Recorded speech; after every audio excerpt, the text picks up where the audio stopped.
বিশ্ব নবীর পথ চিরশান্তির পথ, অশান্ত বিশ্বে তুমি রহমত, এসো তাই মেধা মননে জেনে। আসসালামু আলাইকুম রহমতুল্লাহি ওয়া বারাকাতুহু। আলহামদুলিল্লাহ ওয়াসসালাতু ওয়াসসালামু আলা রাসূলিল্লাহ ওয়া আলা আলিহি ওয়া সাহবিহি ওয়া মাওয়ালা, আম্মা বাদ।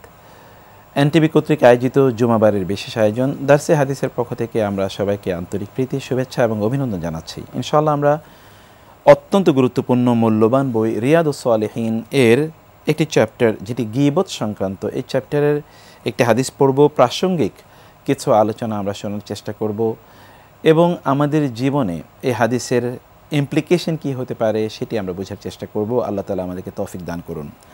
আমরা যে হাদিসটি পড়ছি এটি হচ্ছে রিয়াদুস সালিহিনের, আমরা যদি দেখি চতুর্থ খণ্ড, তার গীবত সংক্রান্ত 1523 নম্বর হাদিসটি আমরা একটু পড়ছি। হাদিসটি হচ্ছে আন আবি হুরায়রা রাদিয়াল্লাহু তাআলা আনহু আন্না রাসূলুল্লাহি সাল্লাল্লাহু আলাইহি ওয়াসাল্লাম ক্বালা আতাদরুনা মাল গীবাহ ক্বালু আল্লাহু ওয়া রাসূলুহু আ'লাম ক্বালা যিকরুকা আখাকা বিমা ইয়াকরাহু ক্বিলা আফারাআইতা ইন কানা ফি আখি মা আকুলু ক্বালা ইন কানা ফি আখিকা মা তাকুলু ফাকাদ ইগতাবতাহু ওয়া ইল্লাম ইয়াকুন ফিহি মা তাকুলু ফাকাদ বাহাত্তাহু, রাওয়াহু মুসলিম। হাদিসটি আবু হুরায়রা রাদিয়াল্লাহু তাআলা আনহু তিনি বর্ণনা করেছেন। রাসূলুল্লাহ সাল্লাল্লাহু আলাইহি ওয়াসাল্লাম বলেছেন, তোমরা কি জানো গীবত কি? এটা রাসূলুল্লাহ সাল্লাল্লাহু আলাইহি ওয়াসাল্লামের টিচিংয়ের একটা স্টাইল, ম্যাথোডোলজি। তিনি প্রশ্ন করে তারপরে তাদের কাছ থেকে উত্তর নেয়া অথবা তাদের এই বিষয়ে তাদের জ্ঞান কতটুকু আছে সেটা জানা বা তাদের আগ্রহ তৈরি করার চেষ্টা করতেন। এর যারা টিচিং প্রফেশনে আছেন তারা এটি অ্যাপ্লাই করতে পারেন। এমনকি আপনি আপনার সন্তানদের মাঝেও কিন্তু এই সিস্টেমটাকে আপনি ডেভেলপ করতে পারেন, অ্যাপ্লাই করতে পারেন। তুমি কি জানো এটা কি? রাসূল তাদেরকে জিজ্ঞেস করলেন, আতাদরুনা মানিল গীবা, আপনারা কি জানেন বা তোমরা কি জানো গীবত কাকে বলে? তখন তারা বলেন আল্লাহু ওয়া রাসূলুহু আ'লাম। এটা একটা এটিকেট অফ নলেজ, জ্ঞানের ইস্যুটি আল্লাহ এবং আল্লাহ রাসূলের প্রতি রেফার করতে হয়। সাহাবায়ে কেরামরা জানতেন, আমরা যা জানি তা ভুলও হতে পারে, অতএব আল্লাহ এবং আল্লাহ রাসূল যা আমাদেরকে জানাবেন তাই শুদ্ধ। আমাদেরও জ্ঞানের ক্ষেত্রে, জ্ঞান অর্জনের ক্ষেত্রে আল্লাহ এবং আল্লাহ রাসূলের কাছে যাওয়া দরকার, বা বিশুদ্ধ জ্ঞান অর্জন করতে হলে আমাদেরকে আল্লাহ এবং আল্লাহ রাসূলের কাছে যাওয়া দরকার। আল্লাহ এবং আল্লাহ রাসূলের কাছে যাওয়া মানে হচ্ছে কোরআন এবং সুন্নাহর কাছে যাওয়া। তাহলে আপনি পবিত্রতম, বিশুদ্ধতম, সঠিক ইনফরমেশন বা তথ্য আপনি পাবেন। কোরআন এবং সুন্নাহর সাথে যা মিলবে তাই কেবল সঠিক জ্ঞান। এর সাথে যা মিলবে বা কনফ্লিক্টিং হবে সেটি কিন্তু আপনাকে রিজেক্ট করতে হবে, ডিনাই করতে হবে। সে জ্ঞান সত্যিকার জ্ঞান না, কারণ তার মধ্যে নিশ্চয়ই কোনো ধরনের ফলসুড বা অন্য কোনো কিছু থাকতে পারে। তো সাহাবায়ে কেরামরা বললেন আল্লাহু ওয়া রাসূলুহু আ'লাম, আল্লাহ এবং আল্লাহ রাসূলই সবচেয়ে ভালো জানেন। এটা তাদের এটিকেট, অথবা রাসূলের কাছ থেকে তারা আরেকটু বেশি জানার জন্যে তারা এই বিষয়টি বললেন। ক্বালা, তখন তিনি বললেন, যিকরুকা আখাকা বিমা ইয়াকরাহু। গীবত মানে হচ্ছে, গীবতের সঙ্গে এবার রাসূলুল্লাহ সাল্লাল্লাহু আলাইহি ওয়াসাল্লাম দিচ্ছেন, তা হলো তোমার মুসলিম ভাইয়ের ব্যাপারে এমন কোনো কিছু আলোচনা করা যা সে অপছন্দ করবে। ইয়াকরাহু, সে অপছন্দ করবে। কিলা, সাহাবায়ে কেরামরা বললেন, আফারাআইতা ইন কানা ফি আখি মা আকুলু, আপনার মত কি ইয়া রাসূলুল্লাহ, আমার ভাইয়ের, কোনো মুসলিম ভাইয়ের ব্যাপারে আমি যদি এমন কোনো কথা বলি যেই বিষয়টি তার মধ্যে রয়েছে, সাধারণত দোষের কথা যদি বলি, যে দোষটি তার মধ্যে রয়েছে, এই বিষয় যদি আমি কোথাও আলোচনা করি, তাইলে কি এটি গীবাত হবে? রাসূলুল্লাহ সাল্লাল্লাহু আলাইহি ওয়াসাল্লাম বললেন, ইন কানা ফিহি মা তাকুল ফাকাদ ইগতাবতাহু। হ্যাঁ, তুমি তার বিষয়ে যে কথাটি বলেছো, যে দোষের বর্ণনা দিয়েছো, তার বিরুদ্ধে যে কথা বলেছো, তা যদি তার মধ্যে থাকে তাহলে তো তুমি গীবত করলে। আর যদি তার মধ্যে তা না থাকে তাহলে তো তুমি তার বিরুদ্ধে মিথ্যা অপবাদ আরোপ করলে। সুবহানাল্লাহ, কি অসাধারণ পদ্ধতি! রাসূলুল্লাহ সাল্লাল্লাহু আলাইহি ওয়াসাল্লাম গীবতের বিষয়টি এখানে আলোচনা করলেন। গীবতের কথা বলতে গিয়ে তিনি আমাদের কাছে স্পষ্ট করে বললেন, গীবত মানে হচ্ছে কোনো মুসলিম ভাইয়ের অনুপস্থিতিতে তার ব্যাপারে এমন কোনো কথা বলা যেটি সে অপছন্দ করবে, এইটাই হলো গীবত। আর তার অনুপস্থিতিতে যদি আপনি তার বিষয়ে এমন কোনো কথা বলেন যেটি তার মধ্যে নাই, এমন কোনো দোষের কথা বলছেন, এমন কোনো অপরাধের কথা, অথবা এমন কোনো বিষয়ে তার বিরুদ্ধে কথা বলেন যেই গুণটি বা যেই দোষটি তার মধ্যে নাই, তাহলে তো আপনি তার বিরুদ্ধে মিথ্যা অপবাদ প্রদান করলেন। আর মিথ্যা অপবাদ এর ব্যাপারে মহান আল্লাহ সুবহানাহু ওয়া তাআলা কোরআনে বলেছেন, ওই ব্যক্তি ইসমান আযীমা, একটা ভয়ঙ্কর ভয়ঙ্কর মহাপাপ সে সম্পাদন করলো, যে আর কারো বিরুদ্ধে মিথ্যা অপবাদ দেয়। বিশেষ করে নারীদের বিরুদ্ধে মিথ্যা অপবাদ দিলে তো ব্যক্তিকে 80টি ব্যত্রাঘাত করতে হয় যে এই মিথ্যা অপবাদ প্রদান করেছে। কোনো পুরুষের বিরুদ্ধে দিলে কি গুনাহ হবে সেটি আল্লাহ তাআলা বলেছেন, কিন্তু এর দুনিয়ার কর্পোরাল পানিশমেন্ট কি তা আল্লাহ এবং আল্লাহ রাসূল বলেননি। তার মানে আখিরাতে নিশ্চয়ই তার জন্য খুব ভয়াবহ পানিশমেন্টের ব্যবস্থা রয়েছে। এখন আমরা কেবল একটু গীবতের বিষয়টা বলি। খুবই আনফর্চুনেটলি আমরা কিন্তু গীবতকে আমাদের খাদ্য বানিয়ে নিয়েছি। আমরা মানুষের বিরুদ্ধে গীবত করি এবং আমার মুসলিম ভাইয়ের বিরুদ্ধে গীবত করি। আমাদের পরিবারের অঙ্গনটা কিন্তু একটা গীবতের জায়গা হয়ে গেছে। আমাদের প্রতিষ্ঠানগুলো যেখানে আমরা চাকরি বাকরি করি সেটাও কিন্তু একটা গীবতের আড্ডাখানা হয়ে গেছে। আমরা যখন 2-3 জন কোথাও একটা বসি তখন কিন্তু আমাদের মূল ইস্যুই থাকে গীবত করা। ওই বন্ধু কী বলেছে, সেই বন্ধুর পরিবারে কী হয়েছে, অমুক আত্মীয় কী করেছে, এমনকি পারিবারিক অঙ্গনগুলো, আমাদের বাচ্চাগুলো কিন্তু খুবই আনফর্চুনেটলি এই গীবতের মানসিকতা নিয়ে বড় হয়ে ওঠে বা গীবতের চর্চা নিয়ে তারা বড় হয়ে ওঠে। অথচ গীবত আমাদের সকল আমলকে ধসিয়ে দিতে পারে। কোরআনের একটি কথা তো আমাদের জানা আছে, আল্লাহ সুবহানাহু ওয়া তাআলা আমাদেরকে গীবতের একটা এক্সাম্পল দিতে গিয়ে তিনি বলেছেন, গীবত করা মানে হচ্ছে মৃত ভাইয়ের মাংস ছিঁড়ে ছিঁড়ে খাওয়া, খাবলে খাওয়া। আপনি বলতে পারেন তো কতটা হিংস্র হতে পারে? এমনিই তো কোনো মানুষের মাংস খাওয়া এটা কতটা হিংস্র হতে পারে, সে যদি আবার মৃত হয় তাহলে তার মাংস খাওয়া কতটা ঘৃণ্য, কতটা হিংস্র এবং কতটা নিচু মানসিকতার হতে পারে। আর সে যদি মুসলিম ভাই হয়, যদি আপন ভাই হয়, তাহলে কেমন হতে পারে? কতটা জঘন্য ইস্যু আল্লাহ তাআলা এখানে উপস্থাপন করেছেন। মানে গীবতটা ঠিক এই লেভেলের একটা বিষয়, এবং ইংরেজিতে এটাকে ব্যাক বাইটিং বলা হয়, মানে পেছন থেকে কামড়ানো। বেসিক্যালি আসলে তো এটা কামড়ানো। একজন সভ্য মানুষ, একজন ভদ্র মানুষ, একজন সম্ভ্রান্ত মানুষ, একজন নীতিবান মানুষ, অথবা যার রুচি আছে, যার ব্যক্তিত্ব রয়েছে, যার সামান্য মূল্যবোধ রয়েছে, যিনি সত্যি করতে মানুষের মানদণ্ড ধারণ করেন, এমন কোনো ব্যক্তি কি এরকম রুচিহীন কাজ করতে পারেন যে মৃত ভাইয়ের মাংস খাওয়া? এবং সত্যি করতে মৃত ভাইয়ের মাংস হয়তো বা সে খাচ্ছে না, কিন্তু মৃত ভাইয়ের মাংস খেলে, মৃত ভাইয়ের মাংস খেলে যেই জঘন্য অপরাধটি হয় অথবা কুরুচির পরিচয় প্রদান করা হয়, ঠিক কারো অনুপস্থিতিতে তার বিরুদ্ধে এমন কোনো কথা বলে যে কথাটি শুনলে সে মন খারাপ করতো, তার মনে কষ্ট লাগতো, সে অপছন্দ করতো, এ কথাগুলো ঠিক এই লেভেলের জঘন্য অপরাধ। আর এটার কর্পোরাল পানিশমেন্ট তো আল্লাহ রাসূল সাল্লাল্লাহু আলাইহি ওয়াসাল্লাম আমাদেরকে জানিয়ে দিলেন। তিনি যখন মেরাজের রাতে তিনি ভ্রমণ করছিলেন জান্নাত এবং জাহান্নাম, তিনি জাহান্নামে দেখেছেন একদল লোক তাদের মানে এই যে আঙ্গুলের নখগুলো, এগুলো আপনার মানে খুব বড় নখে বিশিষ্ট হয়েছে এবং সীসার মতো এটা নখ হয়েছে। এই নখ দিয়ে সে ওই ব্যক্তিরা তাদের মুখের যে মাংসগুলো খাবলে খাবলে তারা মাংসগুলো ছিন্ন বিচ্ছিন্ন করছে। রাসূল সাল্লাল্লাহু আলাইহি ওয়াসাল্লাম একটু অবাক হলেন, এরা কারা? তখন জিবরিল তাকে জানালেন, এরা হচ্ছে সেই সকল লোকেরা যারা দুনিয়াতে তাদের মুসলিম ভাইদের বিরুদ্ধে গীবত করত। একবার চিন্তা করে দেখুন গীবতের ভয়াবহতা। ব্যক্তি তার মুখের মাংস মানে খাবলে ছিঁড়ে সে ছিন্ন বিচ্ছিন্ন করছে, তার মানে তার নিজকে সে ক্ষত বিক্ষত করছে, তার মানে তার নিজকে সে অপমানিত করছে, লাঞ্ছিত করছে, অন্যদের সামনে হিংস্র হিসেবে উপস্থাপন করছে। আপনি দুনিয়াতে যা করবেন আখিরাতে ঠিক এরকম একটা ডিসপ্লে, ডেমনস্ট্রেশন, এমন একটা ঘটনা কিন্তু আপনাকে দিয়ে ঘটানো হবে যেন আপনার চরিত্র তার মাধ্যমে উদ্ঘাটিত হয়, পরিচিত হয়, শত কোটি মানুষের সামনে আপনি কাজ করবেন। এর মাধ্যমে আপনার জঘন্য চরিত্রটা আপনি সেদিন দেখিয়ে দিলেন। বস্তুত আমরা যদি কখনও কারো বিরুদ্ধে কোনো কথা বলি, এর মাধ্যমে কিন্তু আমাদের আমলগুলো একেবারে শেষ করে দিই আমরা, আমাদের আমলগুলো তখন জ্বলে পুড়ে ছাই হয়ে যায়। এই জন্য রাসূলুল্লাহ সাল্লাল্লাহু আলাইহি ওয়াসাল্লাম বলেছেন, এটা আসলে আগুনের মতো, যেমনিভাবে আগুন লাকড়িগুলোকে পুড়িয়ে ছাই করে দেয়, আমাদের ইবাদতগুলোকে পুড়িয়ে ছাই করে দেয়, এরকম কারো বিরুদ্ধে কোনো ধরনের কথাবার্তা বলা। আর আমরা যেটা কথা বলেছি তা হচ্ছে যে এটাকে আমরা এখন ডাল ভাত বানিয়ে নিয়েছি, মানে একেবারে স্বাভাবিক জিনিস বানিয়ে নিয়েছি। মনে হচ্ছে যেন গীবত না করলে আমাদের পেটের ভাত হজম হয় না। অনেকে আবার এগুলোকে জায়েজ বানানোর জন্য বিভিন্ন ধরনের তারা শব্দ অথবা বিভিন্ন ধরনের কথাবার্তা তারা বলে থাকেন, বিভিন্ন ধরনের চাতুরির আশ্রয় নেন বা বিভিন্ন অজুহাত তারা উপস্থাপন করতে চান যে আমি ভাই যা বলছি আমি তো মিথ্যা বলছি না, কেন গীবত হবে? মিথ্যা বললে তো এটা মিথ্যা অপবাদ হয়। গীবত তো তার বিরুদ্ধে সত্য কথা বলা, তার অনুপস্থিতিতে। কেন এটা গীবত হচ্ছে? কারণ আপনি এর মধ্যে দুটো কাজ করছেন। একটা হচ্ছে যে আপনার চরিত্রটাকে আপনি ধ্বংস করে দিচ্ছেন, আপনার মধ্যে যে ভালো মানুষই আছে এই ভালো মানুষটাকে আপনি নষ্ট করে দিচ্ছেন, মানুষের ব্যাপারে আপনি ছিদ্রান্বেষণ করছেন, মানুষের কল্যাণ আপনি দেখতে পাচ্ছেন না, ফলে আপনি মনের দিক থেকে অনেক নিচু হয়ে যাচ্ছেন, আপনার নিজকে আপনি ড্যামেজ করে দিচ্ছেন, আপনার পার্সোনালিটি আপনি ধ্বংস করে দিচ্ছেন। এটা তো এক নম্বর কাজ। আর দুই নম্বর হচ্ছে ওই ব্যক্তির সম্মান কিন্তু আপনি আহত করছেন। অন্যদের দৃষ্টিতে তিনি সম্মানিত ছিলেন, অন্যদের দৃষ্টিতে তার সমীহ পাওয়ার একটা জায়গা ছিল, কিন্তু আপনি তার এই মর্যাদাকে ধ্বংস করে দিয়েছেন। অথচ তার মর্যাদা রক্ষা করা আপনার জন্য ছিল ফরজ, তার মর্যাদায় হানি করা, আঘাত করা এটা ছিল আপনার জন্য হারাম।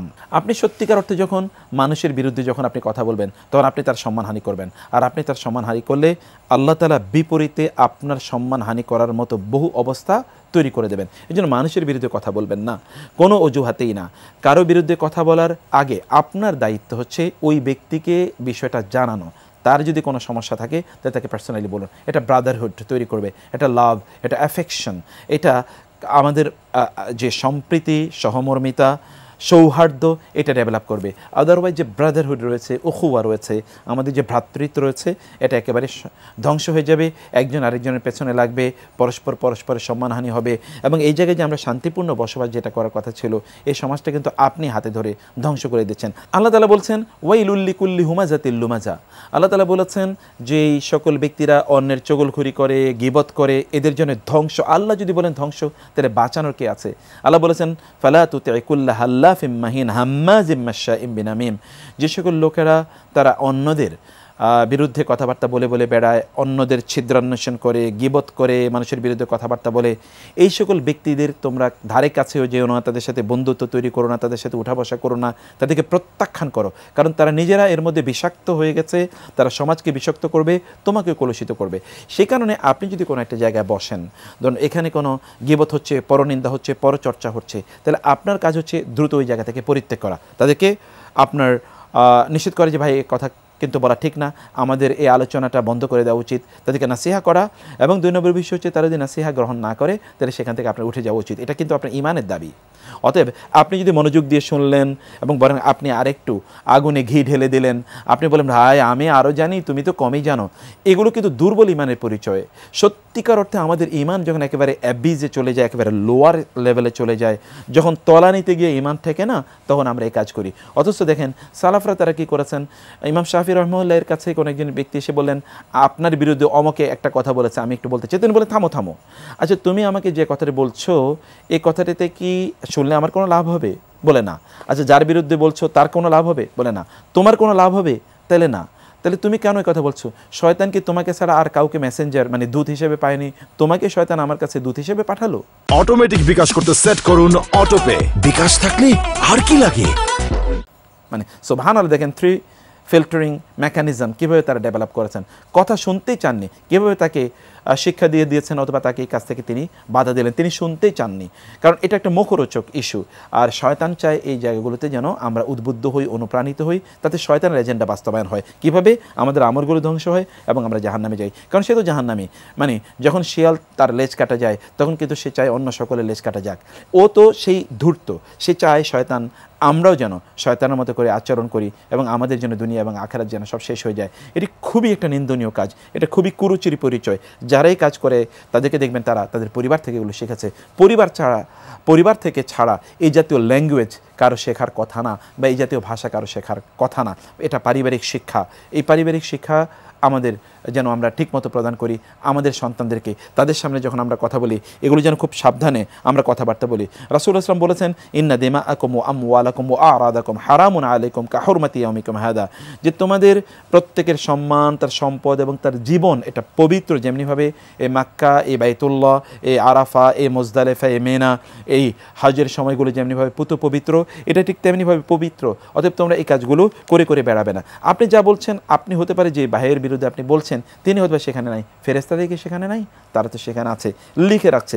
কিয়ামতের দিন এই ব্যক্তিরা আপনার বিরুদ্ধে দাঁড়াবে এবং বলবে আল্লাহ এই ব্যক্তি আমার বিরুদ্ধে গীবত করেছে, অতএব সে আমার উপর জুলুম করেছে, জুলুম করার কারণে আমি তার কাছে পাওনা রয়ে গেছি, আমার এই জুলুমের শিকার হয়েছে, আমি তার জুলুমের শিকার হয়েছে, অতএব আমাকে এর কম্পেনসেশন প্রদান করা হোক।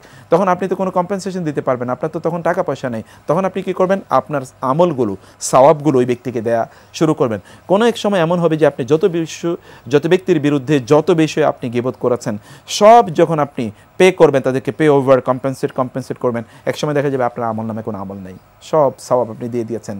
ফলে আমাদের যেটা হচ্ছে তাহলে আমাদের নিজেদেরকে বাঁচানোর জন্য সত্যিকার অর্থে আমরা অন্যদের বিরুদ্ধে কোনো ধরনের কথাবার্তা বলবো না, বরং ফেরেশতারা এগুলো কিন্তু লিখে রাখছে এবং এর কারণে কিয়ামতের দিন জবাবদিহি করতে হবে, যেটা বলছিলাম। এবং আমরা ওই যে যাদের বিরুদ্ধে কথা বলেছি তারা কিন্তু আমাদের সওয়াবগুলো সব নিতে থাকবে, অনেক পাওনাদার থেকে যাবে, তাদের সওয়াব আমরা তো দেওয়ার মতো কোনো সুযোগ নেই, তখন আমরা কি করব, আমাদের আমল নামে তাদের গুণাগুলো নিয়ে আসবো। রাসূল সাল্লাল্লাহু আলাইহি ওয়াসাল্লাম ঠিক এই কথা বলেছেন, আতাদরুনা মানিল মুফলিস, তোমরা কি জানো দেউলিয়াকে? দেউলিয়া হচ্ছে ওই ব্যক্তি যে অনেক আমল করেছে কিন্তু কিয়ামতের দিন অন্যের গীবত করা, কারো শিকায়াত করা, কারো নিন্দাবাদ করা, অথবা কারো জুলুম করা, কারো উপরে কারো ক্ষতি করা, কাউকে কষ্ট দেয়া, কারো মিথ্যা আরোপ করা ইত্যাকার কারণে ওই সকল পাওনাদারদের সে তার সওয়াব দিয়ে দিয়ে সে ব্যক্তি একেবারে তখন দিনহীন হয়ে যাবে, অর্থাৎ সে দেউলিয়া হয়ে যাবে। এই দেউলিয়া হওয়া থেকে আমাদেরকে অবশ্যই বাঁচতে হবে। আপনি শ্রেষ্ঠতম মুসলিম হতে চান, তাই না? রাসূলুল্লাহ সাল্লাল্লাহু আলাইহি ওয়াসাল্লাম বলেছেন যে মুসলিম হচ্ছে সে ব্যক্তি, আল মুসলিমু মান সালিম আল মুসলিমুনা মিন লিসানিহি ওয়া ইয়াদিহি, সে হচ্ছে প্রকৃত মুসলিম যার হাত থেকে, যার মুখ থেকে অন্যান্য মুসলিমরা তারা নিরাপদ। এটা আল মুমিনু মান আমানাহুন নাস, রাসূল সাল্লাল্লাহু আলাইহি ওয়াসাল্লাম বলেছেন সেই প্রকৃত মুমিন যাকে অন্যরা নিরাপদ মনে করে, যে না এই ব্যক্তি আমার কোনো ক্ষতি করবে না, না তার মুখ দিয়ে না তার হাত দিয়ে। ইন্নাস সামা ওয়াল বাসর ওয়াল ফুয়াদা কুল্লু উলাইকা কানা আনহু মাসউলা কুল্লু যালিকা কানা আনহু মাসউলা, আপনার মুখের কথার কারণে কিন্তু আপনি জবাবদিহি করতে হবে। আল্লাহ তাআলা বলেছেন মা ইয়ালফিযু মিন কাওলিন ইল্লা লাদাইহি রাকিবুন আতীদ, এই মুখ কিন্তু আপনাকে সত্যিকার অর্থে বাঁচাতেও পারে, আপনাকে ধ্বংস করে দিতে পারে। রাসূলুল্লাহ সাল্লাল্লাহু আলাইহি ওয়াসাল্লাম বলেছেন ইন্নাল আবদা লা ইয়াতাকাল্লামু বিকালিমাতিন, যেটি আপনি এই যে আমরা রিয়াদুস সালিহিন পড়ছি, এই যে মানে আমরা গীবত যে অধ্যায় পড়ছি সেখানে যদি আপনি দেখেন রাসূলুল্লাহ সাল্লাল্লাহু আলাইহি ওয়াসাল্লাম এই কথাই বলেছেন ইন্নার রাজুলা লা ইয়াতাকাল্লামু বিল কালিমাতি মিন রিদওয়ানিল্লাহি সুবহানাহু ওয়া তাআলা মা কানা ইয়াযুন্নু আন তাবলুগা মা বালাগাত ইয়াকতুবুল্লাহু আযজা ওয়া জাল্লা বিহা রিদওয়ানাহু ইলা ইয়াউমিন ইয়ালকাহু, কোনো একজন ব্যক্তি কোনো একটা কথা বলে, কথাটা ভালো বলেছে, আল্লাহর খুব পছন্দনীয় কথা, এই কারণে আল্লাহ তাআলা তাকে জান্নাতের এতটা উঁচু স্থান প্রদান করবেন যতটা দূরত্ব রয়েছে আসমান এবং জমিনের মধ্যখানে। আবার কোনো একজন ব্যক্তি এমন কোনো কথা বলেছেন, কোনো মুসলিম ভাইয়ের বিরুদ্ধে কোনো কথা বলেছেন, কারো সম্মানহানি করেছেন, তার কারো গীবত করেছেন, কারো বিরুদ্ধে মিথ্যা অপবাদ দিয়েছেন, এই কারণে আল্লাহ এত অসন্তুষ্ট হন, এই ব্যক্তির কোনো আমলের দিকে আর আল্লাহ তাকান না। আল্লাহ বলেন যে তোমাকে জাহান্নামের এত গভীরে, এত দূরে, এত গহ্বরে আমি নিক্ষেপ করলাম যে যতটুকু দূরত্ব রয়েছে আসমান এবং জমিনের মাঝে। এই জন্যে আপনি যা বলবেন তা আপনি সুন্দর করে বলুন, কারণ এটা আপনার ইমানের পরিচায়ক। শুধুমাত্র তাই না, এর মধ্যে আপনার মর্যাদা বেড়ে যায়, এটা আপনার জ্ঞানের পরিচায়ক, এটা আপনার বুদ্ধিমত্তার পরিচায়ক। এবং রাসূলুল্লাহ সাল্লাল্লাহু আলাইহি ওয়াসাল্লাম আপনার জন্য জান্নাতের গ্যারান্টি নিয়েছেন। যেমনিভাবে আপনি দেখতে পাবেন তিনি বলেছেন মাই আদমানুলি মা বাইনা লিহিয়াতাইহি ওয়া মা বাইনা রিজলাইহি আদমানুলাহুল জান্নাহ, কোনো একজন ব্যক্তি তিনি যদি তার দুই চোয়ালের মধ্যবর্তী জায়গা অর্থাৎ মুখটা নিয়ন্ত্রণ করে তাহলে আমি তার জান্নাতের গ্যারান্টি দিয়ে দিলাম। সুবহানাল্লাহ, মুখ নিয়ন্ত্রণ করতে পারলেই আপনি জান্নাতের গ্যারান্টি পেয়ে যাচ্ছেন। কারণ মুখই হচ্ছে বেসিক্যালি মৌলিকভাবে আমাদের সকল সমস্যার মূল। রাসূলুল্লাহ সাল্লাল্লাহু আলাইহি ওয়াসাল্লাম যখন মুআয ইবনে জাবাল রাদিয়াল্লাহু তাআলা আনহুকে বলুন কুফা আলাইকা হাযা, তোমার মুখ জিহ্বা নিয়ন্ত্রণ করো, তখন তিনি বলেন ইয়া রাসূলুল্লাহ আমরা ইন্না লামুআখাযুনা বিমা নাতাকাল্লামু বিহি, আমরা যা বলছি তার কারণে কি আমাদেরকে আল্লাহর কাছে জবাবদিহি করতে হবে? তিনি বলেন সাকিলাতকা উম্মুকা ইয়া মুআয, মুআয তুমি বলছো কি? ওয়াহাল ইয়াকুবুন নাসা আলা উজুহিম আও আলা মানাখিরিহিম ইল্লা হাসাইদু আলসিনাতিহিম, মানুষ তো জাহান্নামে যাবে তার জিহ্বার কারণে, জিহ্বার অপব্যবহারের কারণে, মানে জিহ্বার ব্যবহারের কারণে। আপনি মানুষকে শত্রু বানাতে পারেন আপনার জিহ্বার ব্যবহারের মাধ্যমে, মানুষকে বন্ধু বানাতে পারেন আপনার জিহ্বার ব্যবহারের মাধ্যমে। এই জন্য সাহাবায়ে কেরাম তারা কিন্তু যে জিহ্বা ধরে টানতেন, যেমন আবু বকর রাদিয়াল্লাহু তাআলা আনহু তিনি জিহ্বা ধরে টানতেন এবং বলতেন ইন্না হাযা ক্বাদ আওরাদানিয়াল মাওয়ারিদ, এই জিহ্বা আমাকে ডুবিয়েছে। অথচ তিনি উম্মার শ্রেষ্ঠতম ব্যক্তি, তিনি জিহ্বার ব্যবহার নিয়ে তিনি এতটা আতঙ্কিত তিনি থাকতেন। এই জন্যে আমাদেরকে আল্লাহ সুবহানাহু ওয়া তাআলা বলেছেন আমরা যেন কারো ব্যাপারে আন্দাজে কোনো কথা না বলি, অপ্রয়োজনীয় কোনো কথা না বলি, কারণ এর জন্য আমাদেরকে মা ইয়ালফিযু মিন কাওলিন ইল্লা লাদাইহি রাকিবুন আতীদ, তিনি বলেছেন এটা ঈমানের পরিচায়ক। এবং তিনি বলেছেন সর্বোত্তম মুসলিম তারা যারা তাদের হাত থেকে এমনকি সবচেয়ে গুরুত্বপূর্ণ তাদের মুখ থেকে অন্যান্য মুমিনদেরকে তারা বিরত রাখে, মানে তাদের কষ্ট দেয়া থেকে বিরত রাখে। আবার অন্যভাবে তিনি বলেছেন কেউ যদি তার জিহ্বাকে নিয়ন্ত্রণ করতে পারে তাহলে আমি তার জান্নাতের গ্যারান্টি হয়ে গেলাম। রাসূলুল্লাহ সাল্লাল্লাহু আলাইহি ওয়াসাল্লাম বলেছেন কোন একজন ব্যক্তির কথা বলার কারণে আল্লাহ তাআলা তার মর্যাদা বাড়িয়ে দেন। রাসূল সাল্লাল্লাহু বলেছেন কোন একজন ব্যক্তি যখন কোনো কথা বলে এর যদি কারো বিরুদ্ধে হয়ে যায় তাহলে এর কারণে হতে পারে আল্লাহ তাআলা জাহান্নামের এত গভীরে তাকে নিক্ষেপ করেন যতটা দূরত্ব আসমান এবং জমিনের মধ্যে রয়েছে। রাসূলুল্লাহ সাল্লাল্লাহু আলাইহি ওয়াসাল্লাম বলেছেন আমাদের গোটা শরীর এটা নিয়ন্ত্রণ হয় মূলত জিহ্বার মাধ্যমে, অন্তরের মাধ্যমে জিহ্বা নিয়ন্ত্রিত হয়। ফলে জিহ্বা মূলত পরিচালনা করে আমাদের শরীরের অঙ্গ প্রত্যঙ্গগুলোকে। আপনি যা বলেন আপনি মূলত তাই করেন, অথবা আপনি যা বলেন আপনি তাই। আপনার চরিত্র মূলত তাই যা আপনার মুখ থেকে বের হয়, এটাই মূলত আপনার চরিত্র। এই জন্য দেখবেন পৃথিবীর ঘৃণিত লোকদের চরিত্র, তাদের শব্দচয়ন, তাদের কথাবার্তা, তাদের উচ্চারণ, তাদের অঙ্গভঙ্গি, এভরিথিং ইজ ভেরি মাচ মানে এটা আনফ্যাথমেবল, এটাকে আপনি টলারেট করার মতো না, অথবা এটা ভেরি মাচ ড্যামেজিং এবং হার্টেনিং টু আদার্স। দেখবেন যে আপনার জিহ্বার ব্যবহারের মাধ্যমে কিন্তু আপনি অন্যকে শান্তি দিতে পারেন, প্রশান্তি দিতে পারেন, কমফোর্ট দিতে পারেন, আবার আপনি তার মাধ্যমে গালিগালাজও করেন। সুবহানাল্লাহ। আচ্ছা, একজন মোমেন কি গালিগালাজ করতে পারে? বিইসাল ইসমুল ফুসুক বাদাল ঈমান। একজন মোমেন ঈমান আনয়নের পর এই কাজগুলো কীভাবে করতে পারে? এই জন্য বাঁচার উপায় কি? কথা কম বলা। লা তুকসিরুল কালাম। রাসূলুল্লাহ সাল্লাল্লাহু আলাইহি ওয়াসাল্লাম বলেছেন, লা তুকসিরুল কালাম, তোমরা কথা কম বলবে, বেগাইরি যিকরিল্লাহ, তবে আল্লাহর জিকির বেশি করবে। ফা ইন্না কাসরাতাল কালামি বেগাইরি যিকরিল্লাহি কাসওয়াতুন লিল কলবি, কারণ তোমরা যদি কথা বেশি বলো, আল্লাহর জিকির কম করো, তাহলে তোমাদের অন্তরগুলো কঠিন হয়ে যাবে। ওয়া ইন আবআদান নাসি মিনাল্লাহি আল কলবুল কাসি, আর আল্লাহর কাছ থেকে সবচেয়ে দূরে থাকে ওই ব্যক্তি যার অন্তরটা হচ্ছে কঠিন। আপনি যখন গীবত করবেন আপনার অন্তরটা কঠিন হয়ে যাবে, মায়া মমতা তৈরি হবে না, ভালোবাসা তৈরি হবে না, বিশেষ করে ইবাদতের কোনো স্বাদ আপনি পাবেন না। লোকেরা ইবাদতের স্বাদ কেন পায় না? তারা গীবত করছে, এই কারণে মানুষের বিরুদ্ধে তারা কথা বলছে, মানুষের মুক্তি নাই, তারা শত্রু তৈরি করে যাচ্ছে প্রতি মুহূর্তে। এটা একমাত্র কারণ, তা হচ্ছে তারা তাদের জিহ্বার অপব্যবহার তারা করছে। আমরা আল্লাহ সুবহানাহু ওয়া তাআলার জিকির করা এবং আল্লাহ সুবহানাহু ওয়া তাআলার কিতাব তেলাওয়াত করা, মানুষের ব্যাপারে ভালো বলা, মানুষের ব্যাপারে দোয়া করা, এটি আমাদের কাজ, এবং এর মাধ্যমে আমরা সত্যিকার অর্থে আমরা জান্নাতে যেতে পারবো, অথবা আমরা আমাদের কল্যাণ অর্জন করতে পারবো। আমরা আল্লাহ সুবহানাহু ওয়া তাআলার কাছে দোয়া করি, প্রত্যাশা করি আল্লাহ সুবহানাহু ওয়া তাআলা যেন আমাদের জিহ্বার সর্বোত্তম ব্যবহার করার তৌফিক আমাদেরকে দান করেন। মুসলিম ভাইদের যে অধিকার আছে সেই অধিকার যেন আমরা তাদেরকে যথাযথভাবে প্রদান করতে পারি, সেই তৌফিক যেন আল্লাহ সুবহানাহু ওয়া তাআলা আমাকে দান করেন, এবং অন্য কারো ব্যাপারে যেন কোনো গীবত আমরা না করি। যদি কখনো গীবত করি তাহলে দ্রুত যেন আমরা আল্লাহ তাআলার কাছে ক্ষমা চাই এবং ওই ব্যক্তির কাছে ক্ষমা চাই। প্রয়োজনে কারো বিরুদ্ধে গীবত করলে তার সম্মান বাঁচানোর জন্যে, তার সম্মান রক্ষা করার জন্যে তার পক্ষে যেন আমরা কাজ করি। যেমনিভাবে ইকরামা ইবনে আবি জাহাল রাদিয়াল্লাহু তাআলা ইসলাম গ্রহণ করার পর রাসূল ইসলামকে এসে বলেন, ইয়া রাসূলুল্লাহ, আমি ইসলাম গ্রহণের আগে ইসলামের বিরুদ্ধে যত কথা বলেছি, আমি এখন ইসলামের পক্ষে তার চেয়ে দ্বিগুণ কথা বলবো। এটা কম্পেনসেশন। এইভাবেই মূলত আপনার জীবনকে পরিবর্তন করতে হয়। যদি কোথাও আপনি দেখেন যে আপনার মুসলিম ভাইদের বিরুদ্ধে কেউ কথা বলছে, তাইলে আপনি সেখান থেকে উঠে যান, তাদেরকে নিষেধ করুন। আপনার পরিবারে এই জাতীয় আলোচনা করবেন না, বন্ধুবান্ধবের সার্কেলে এগুলো আলোচনা করবেন না, কনস্ট্রাকটিভ আলোচনা করুন, বুদ্ধবৃত্তিক আলোচনা করুন, মানুষকে নসিহা প্রদান করুন।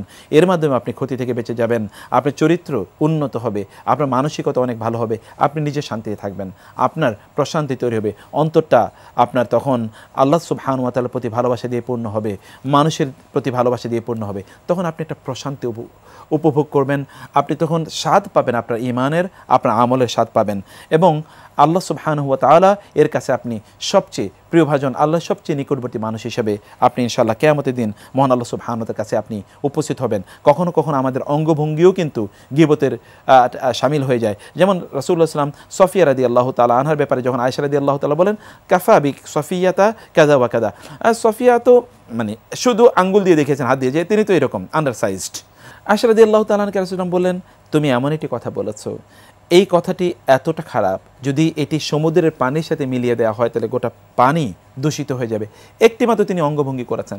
আপনি কখনো কখনো আপনার কোনো বন্ধুর বিরুদ্ধে একটু চোখ টিপে দিচ্ছেন, একটু ভ্রুকুটি করছেন, একটু জিহ্বা দিয়ে অথবা আঙ্গুল দিয়ে কোনো ইশারা করছেন, কোনো অঙ্গভঙ্গি করছেন, এর মাধ্যমে কিন্তু আপনি গীবত করে যাচ্ছেন। গীবত কেবলমাত্র মুখের মাধ্যমে হয় না, অঙ্গভঙ্গির মাধ্যমে হয়ে থাকে। অথবা আপনি ধরুন এখন তো আর মুখে বলা লাগে না, আপনি হয়তো বা ফেসবুকে কারোর বিরুদ্ধে একটা খারাপ কথা আপনি লিখে দিলেন, হাজার হাজার মানুষেরা জানলো, তাই না?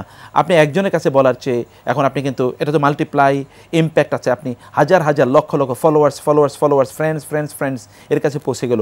সবার কাছে আপনি এই ব্যক্তির যে সম্মানহানি করলেন, আপনি এই ব্যক্তির এটার দায় কীভাবে পরিশোধ করবেন?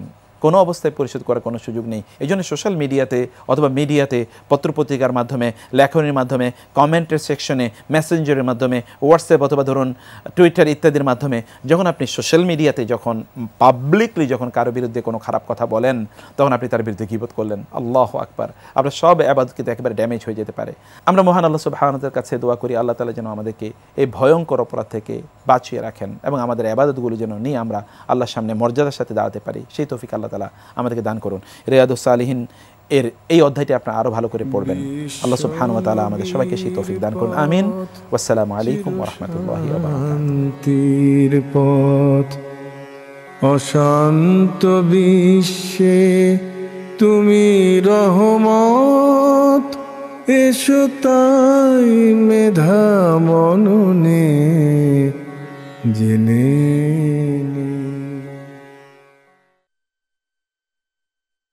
অটোমেটিক বিকাশ করতে সেট করুন অটোপে। বিকাশ থাকলে আর কি লাগে।